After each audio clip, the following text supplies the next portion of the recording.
ইসলামের পতাকা উত্তোলন করেছে।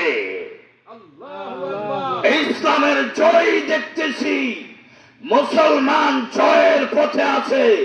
ইসলামের আলোড়ন সৃষ্টি করছে আল্লাহ।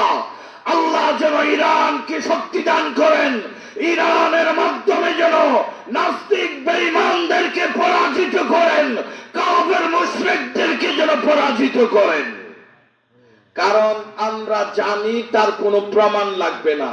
আপনাদের বয়সে আমাদের বয়সে আমেরিকা চক্রান্তকারী, ইন্ধনকারী, কৌশলকারী, ষড়যন্ত্রকারী, তারা সারা দেশে দেশে দেশে দেশে যুদ্ধ লাগাইয়া, মারামারি লাগাইয়া অগণিত অজস্র শিশু, নারী, মুসলমান যুগে যুগে বছর বছর হত্যা করছে।